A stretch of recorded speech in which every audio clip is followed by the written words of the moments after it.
Welcome back, everyone. This is week 2 of Change Your Brain, Change Your Grades. And we changed out the teenagers from Chloe to our niece, Alize Castellanos, who is one of the co-authors with me of Change Your Brain, Change Your Grades. Alize is very special to us. And she's a great student.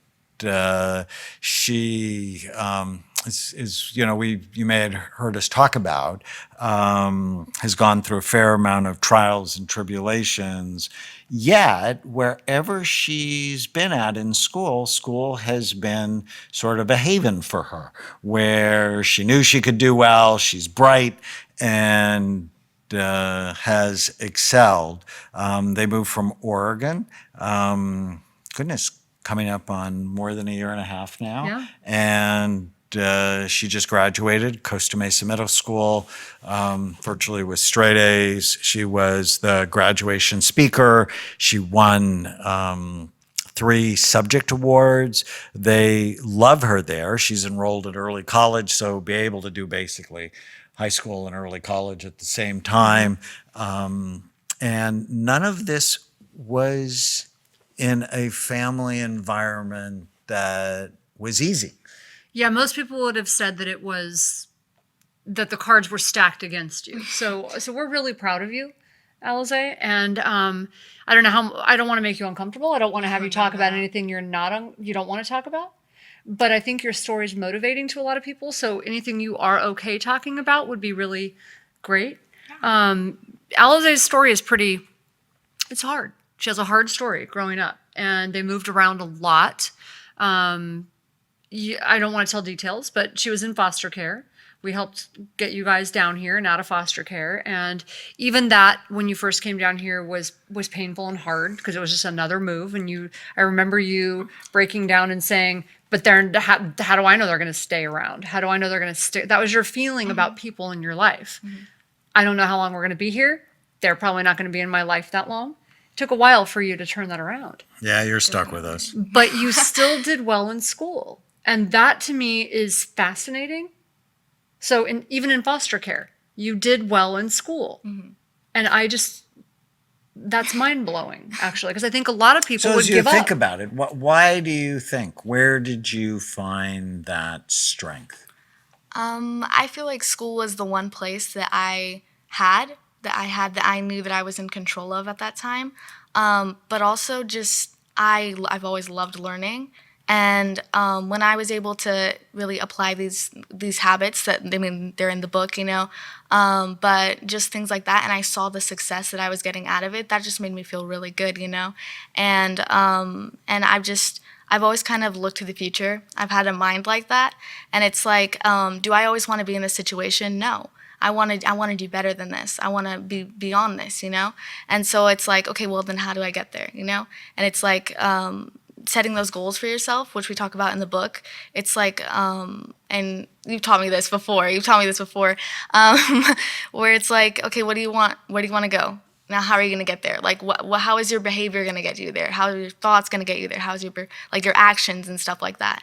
And so I just feel like school, that's why I put so much into school. And has it always been easy? No.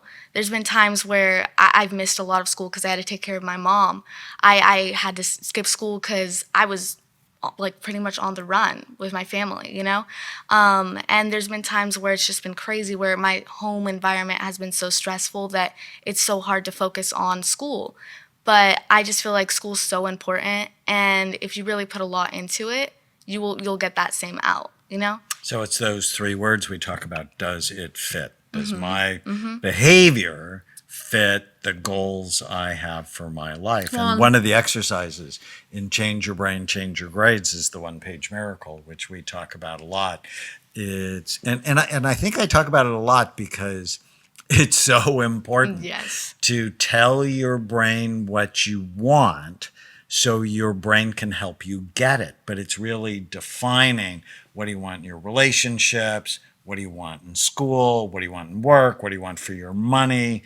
What do you want for your physical, emotional, spiritual health? What do you want? So it's not me telling you, you should be this way, you should be that way. It's what do you want? and does your behavior fit, right? Because then it's never about should, it's about fit.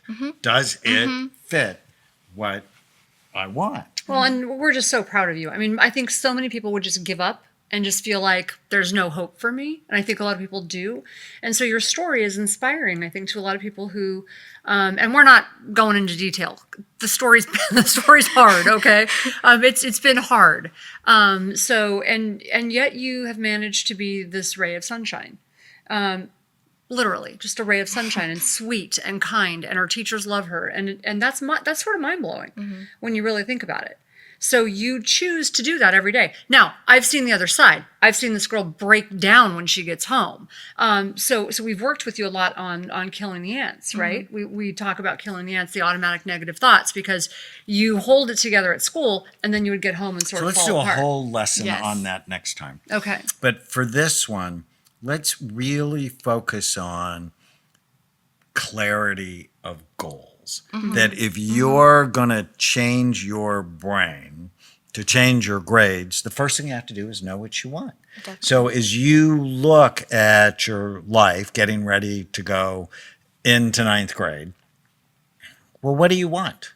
What do you want for you?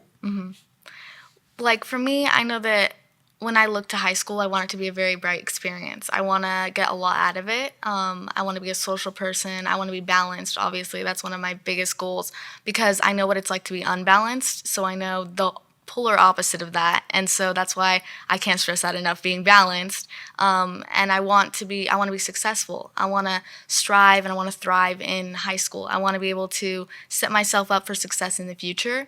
And that's one of my biggest goals is like building those blocks up so that I can look back and be like, I did something great. I did something great and now I'm here. And I feel like, back to what Tana said, just a little rewind. When she was saying, she was like telling me, oh, you a ray of sunshine, this and that. But one thing about that, I'm not always that way. I mean, like you said, but also just the immense support that I've been surrounded by, like that I have had with you guys and like the things that you guys have taught me, that really has helped me get where I have been today. And So I just wanna support hold that. really does matter. Yes. And one of the things I've noticed about you, and this is so important if you're listening, whenever I ask her how she is or how her day was, almost immediately she goes, how are you? And how was your day? And that means And you're I've probably doing had that with plenty of teachers. people in my life, and probably you have too, where you ask people how they are and they dump the whole Yeah. thing on you, but they never once go, well, what are you working on? And how are things Right. at work? They're And energy how are vampires. things at home? Energy vampires.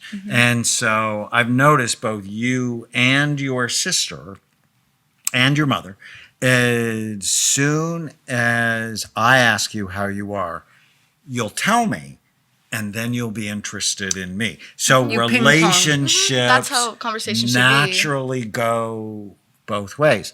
But as you think about ninth grade, 10th grade, 12th grade, college, how much, and people are going to just think this is a loaded question. It totally is. How's alcohol going to help you get to what you want? Or marijuana. It's not, not at all. I mean, like I've seen the effects of that kind. Yeah, those you've kinds of seen it things. firsthand. I've seen that firsthand for sure, and I do have a lot of friends who look at that kind of thing and they're like, "That's the best part of high school. That's the best part of college," and it's just like, no. That's like I do not have the desire to do that at all because I've seen the effects of that. And that's not going to help you get anywhere that you want to go. And, Well, and what I have my patients do is see both the positive of their behavior and the negative. So we call it the fork in the road exercise. So this is what I want.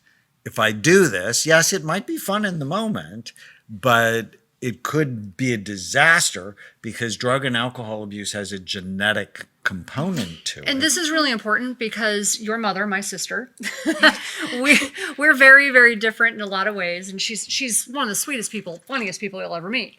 But we grew up with different mothers. We had different upbringing. And I grew up poor and in a really hard situation like she did, with one exception. My mom didn't drink and didn't do drugs. Okay. And I know your grandmother did have some issues with substances.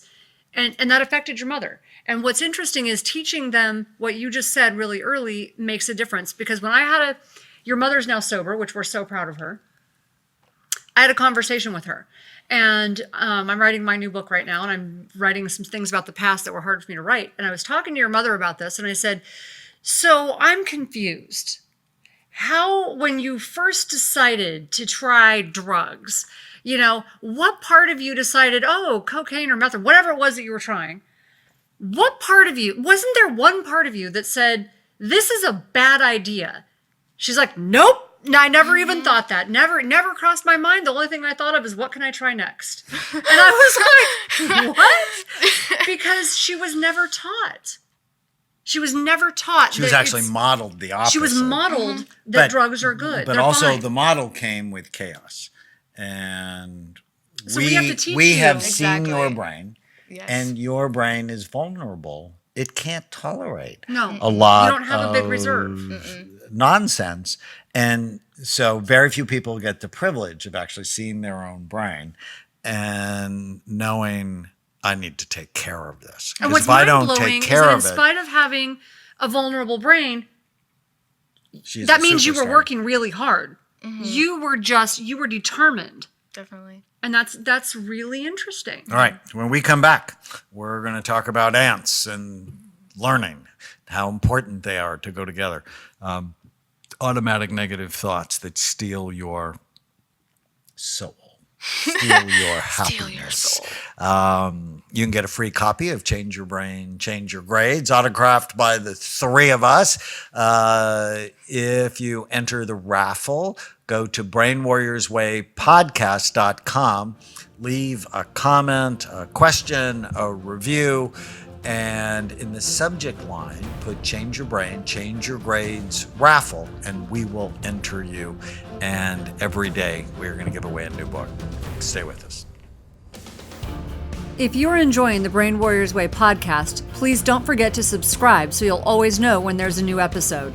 And while you're at it, feel free to give us a review or 5-star rating, as that helps others find the podcast. If you're considering coming to Amen Clinics or trying some of the brain healthy supplements from BrainMD, you can use the code podcast10 to get a 10% discount on a full evaluation at amenclinics.com or a 10% discount on all supplements at brainmdhealth.com.